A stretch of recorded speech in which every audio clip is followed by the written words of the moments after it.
administrasyon ng mga Duterte, sino ngayon ang kakatawan sa mga respondents dyan sa kaso? Magandang gabi, Monica. Sa nakuha nating impormasyon, ang Department of Justice o DOJ na ang siyang maging sisilbing legal counsel o mga abogado ng mga respondent. At inaasahan din natin na ngayong araw ay mayroon silang isusumite sa Korte Suprema. Ang hindi pa lamang malinaw sa atin, Monica, kung ano yung kanilang isasabit sa Supreme Court, kung ito na ba yung komentaryo doon sa hinihiling na komentaryo ng Supreme Court sa habeas petitions ng magkakapatid na Duterte.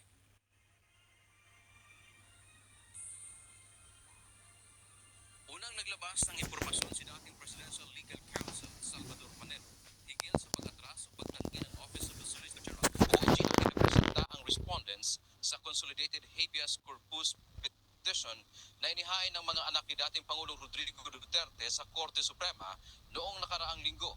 Hiniling ng magkapatid na Mayor Baste, Congressman Pulong Duterte at Kitty Duterte sa korte na ibalik ang kanilang ama sa bansa at ito ay palayain. Sa halip na sumagot sa kautusan ng korte hinggil sa petisyon, naghain kanina ng manifestation at motion ang OSG na nagsasabing ayaw nilang maging abogado ng pamahalaan o mga respondent.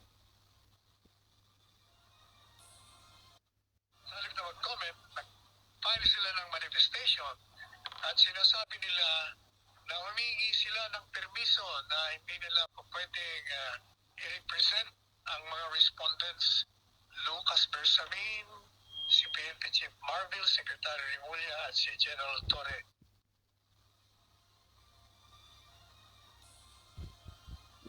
Sabi ng OSG, March 17, 2019 ay naging epektibo ang pag-atras ng Pilipinas sa International Criminal Court o ICC.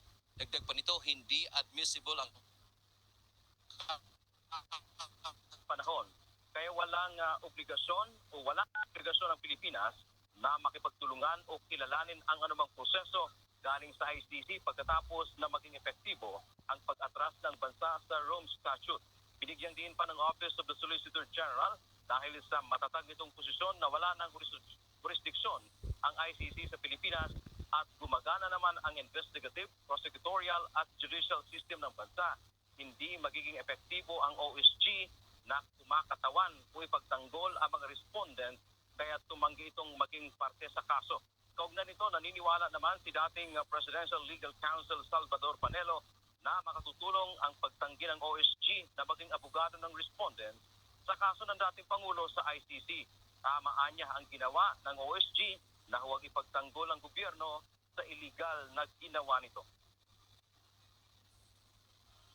Definitely, because it effectively admits.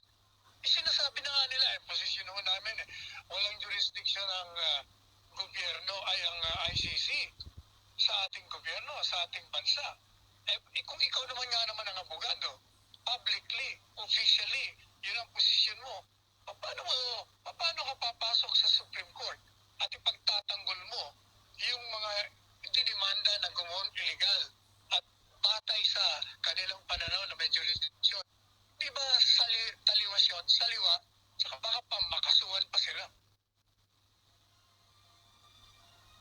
Monica, sa isang pahayag ng tagapagsalita ng Korte Suprema na si Attorney Camille Ting, kinumpirma nito na natanggap na nila ang motion at manifestation ng OSG kaninang alauna ng hapon.